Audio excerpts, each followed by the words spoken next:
Yo guys, what's up? It is Ripe again, back with episode 24 of our Reddit series, and today I got some more entitled parents for you. Don't forget to like the video to get exactly 45 Ripe points, and if you're new around here, consider subscribing. So without any further ado, let's get annoyed at some entitled parents. Be an entitled mom and win stupid prizes. Okay, story time. Yesterday, after all my shopping was done, I decided to head to my local gym for a workout session. In the parking lot, I was cut off by a huge SUV with those obnoxious stickers to promote how many crotch fruits the people have and plus a baby on board sticker. They also parked in the handicapped zone that had a "violators may be towed" warning, but we will get to that part later. As I'm walking past to go inside, since I was a civilized person and actually found a parking spot, the EM gets out of said SUV with her 4 little entitled kids in tow, and I go, "You know you're in a handicapped spot, right?" "Yeah, but I'm pregnant, so it's allowed." I just shrug and go on my way. While on the running track, who decides to come onto it? Take a guess. Of course, it's the entitled mom and her little spawns from hell. The brats running around and one just sitting right in the middle of the track. I tried to ask her if she could control her brats, but she just replied, "Kids will be kids," and put her earbuds back in and ignored me. So I got off the track and went to do my routine. Meanwhile, I'm trying to figure out a way to get some petty revenge on the breeder, and then I got it. I went to the front desk and informed them about the EM's illegally parked car and made up some bullcrap about how I saw an actual handicapped person having to park in a normal spot because of it. The person told me they would deal with it and went on their way. 20 minutes later, there's a tow truck outside and there's an announcement saying, "Will the owner of car model and license plate number come to the front desk please?"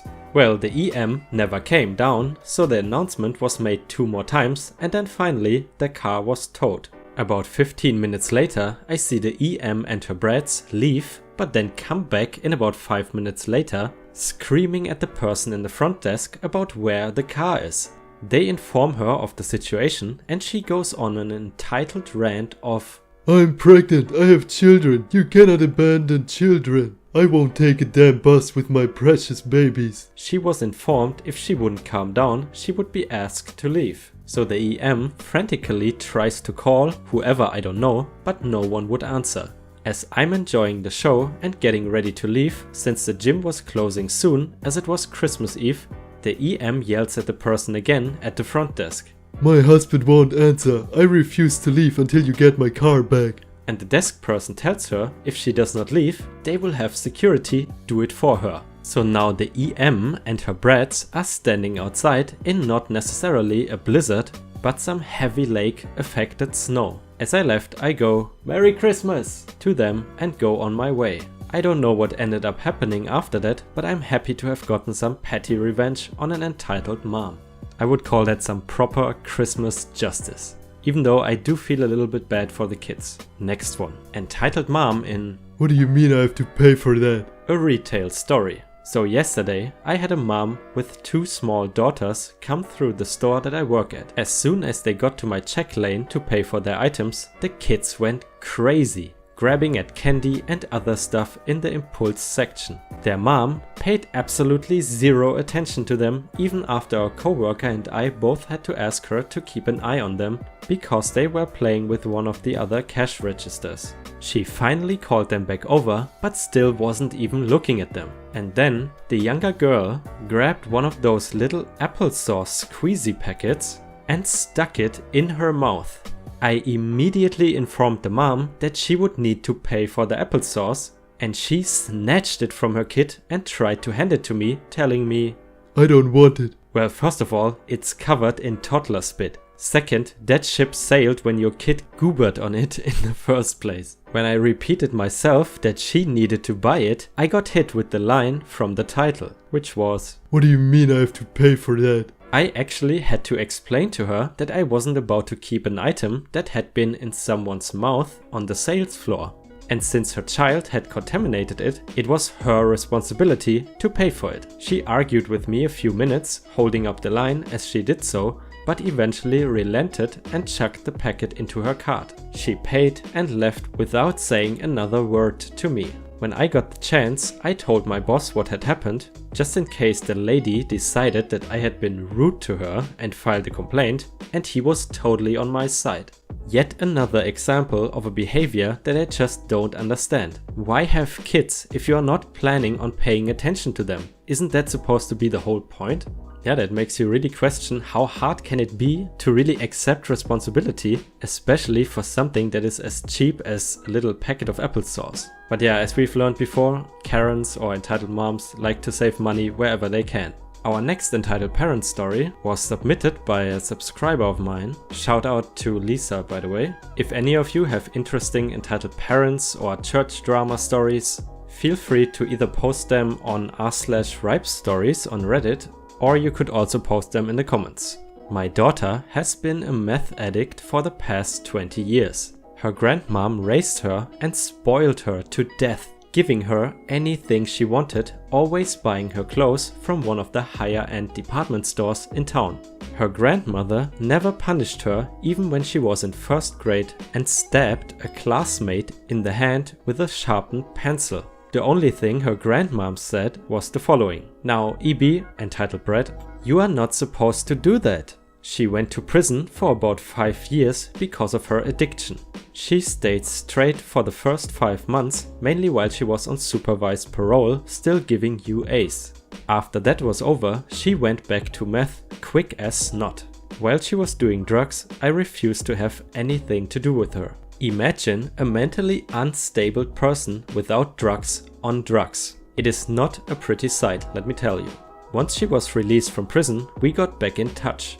She swore to me that she was clean, except maybe smoking a bit of pot now and then, which I'm not opposed to. She got her disability back and made me her representative payee, which meant that I opened a checking account which her disability payments were direct deposited into, and I paid all her bills. I gave her a small allowance for cigarettes and such. About 2 months later, she started acting screwy again. She was living with her boyfriend, which was the same guy who got her into drugs before she went to prison, so I knew that eventually something was going to hit the fan. Eventually, it did.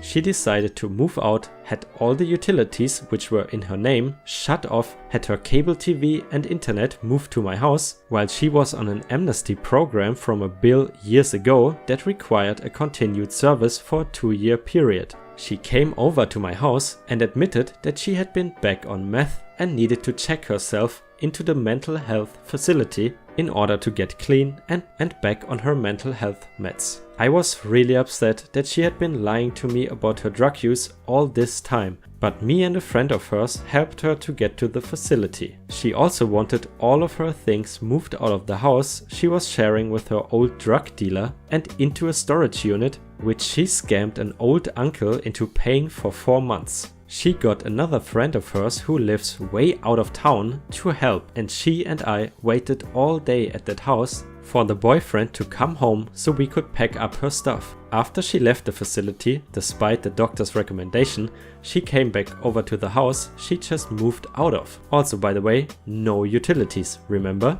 About midnight, she called her friend from out of town and asked her to come pick her up so she could go to a different facility. However, they would not accept her. Although I had a really bad feeling about it, I agreed to let her stay 1 night at my house. By this time, I have been up about 24 hours and I was dog tired. I gave her an old cell phone of mine to use while she was here and went to bed. When I woke up, she was gone, had used my Uber account to get a ride back to that house, taken the phone I was letting her use, and had deleted apps of my own phone to add a messenger to it. One of the apps was a game app that I had progressed to a very high level on. I was furious, so she called me and I reamed her out. She said, "I deleted your game app because your phone didn't have enough space to add a messenger to it." She also told her neighbor that she escaped from her mom's house. She removed me as her rep payee, and by the way, there was still money in that account to pay bills with, and put her grandmother back on as her rep payee and moved in with her. It did not even take a week before she went bonkers again, left her grandmom's house and was using her American Express to stay at higher-end casino hotels. She also told me that she was bringing back the phone she stole and that I needed to give her $81 to get it back so she could get a new phone. Also, she would always throw her phones against the wall when she was pissed off. The nerve! The problem was that one time I wrote a check for her allowance off the rep payee account and deposited it into her personal checking account before she went crazy again. She retrieved the routing and account's number from the rep payee account and started trying to pay her Amex bill through an account she had no authority to use. Luckily, I found this out on the very first day she tried to make the payment and I called Amex and stopped all the payments, at least I thought so. There was 3 payments she made totaling over $300, which was not in the rep payee account. Fortunately for me, the bank account did not have overdraft protection, and after calling and stopping the first 3 payments, no other payment to Amex could go through because I had drained the account to under $100. I used the rest of the funds to pay her bills and then closed the account. During this time, and from the time she moved in with her granny and then moved out, she told her aunt that I was fraudulently using her name to get the cable TV at my house and that I owed her $400.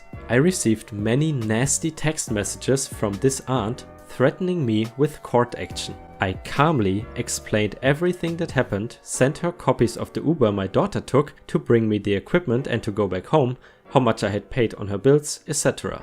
The aunt finally calmed down and the next day messaged me again, but by then understanding she had been lied to. I got an apology from her, although I kind of had to ask for it. I haven't spoken to my daughter since except on my birthday when she texted me. I told her to go to hell.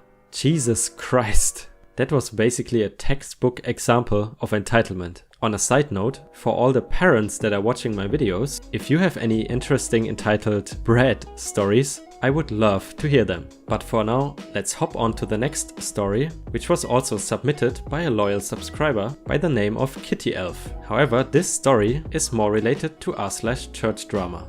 I went to a tiny Baptist school 8th to 12th grade. Like seriously, it was a K-12 and had 40 kids at most, and I graduated in a class of 2. And it was nutty in the way only Baptists can be. I have, however, observed a few things in some of the churches I've been to that just make me think, this is exactly why people don't go to church. Case in point, the pastor of the church my school was in fired the 7th to 12th grade teacher who was one of the finest men I've ever known and so patient in trying to get math through my numerically impaired brain. And halfway through my senior year, because his brain-dead, worthless son could not keep a job, or his pants on, it turned out. First, he would have sex with his wife while their kids were in bed with them, and then later left his wife, who was sweet but ridiculously sheltered. I have also seen a pastor make his 16-year-old admit to the entire congregation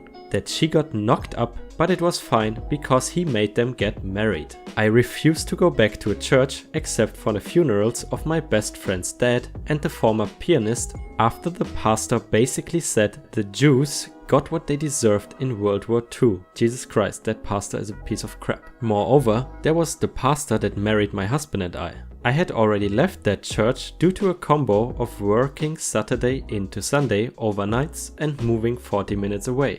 But my best friend still goes there. The pastor got booted because she was a drunk and apparently the board could not ignore her behavior anymore. Mind you, this is the same church whose associate pastor lives with his boyfriend, and I have known him since he was a straight married Baptist and I love his snarky boyfriend dearly, and yet has been caught more than once doing the no pants dance in the church with one of the choir members.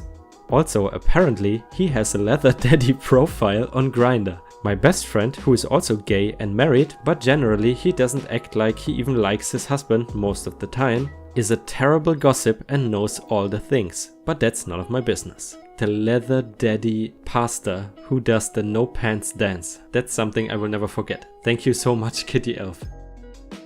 For the people that watch this far and are obviously my most loyal subscribers, I wanted to ask you whether I should call my subscribers RP Squad for Ripe Squad, or should I call you Ripesters, or maybe even Ripe Gang? I really don't know. Please help me out here and tell me what you think about it. Personally, I like Ripesters because it kind of sounds unique. But anyway, let's continue with the last r/church drama story. Church elder posted a very hateful message about people with mental health problems. I'm going to preface this by saying not all Christians are like this. Most Christians I know are very supportive and are okay with people taking medication. The church I used to go to was full of very nice people, but there were a lot of problems that I don't want to get into the entire story, but this was one of the reasons why we ended up switching churches. The members of my church knew that I had mental health problems, but I had not told them a lot of details because I'm a very guarded person. Most of them were really supportive, and I think only one person told me that I needed to get off my antidepressants and just have more faith and pray more about it. So one day I was on Facebook and I saw that an elder from a different church posted a rant that said that people with mental health problems have these issues because they are lacking faith in God. It also continued to say that people that took any medication for mental health problems were sinning, and he compared them to drug addicts. The pastor from my church commented on that post, and I don't remember what his exact wording was, but he agreed. I was extremely hurt by this because I looked up a lot to the pastor. I felt like, in a way, he was calling me out for being on medication, and it was a small church with less than 40 people, and I was the only one that was open about taking antidepressants that I knew.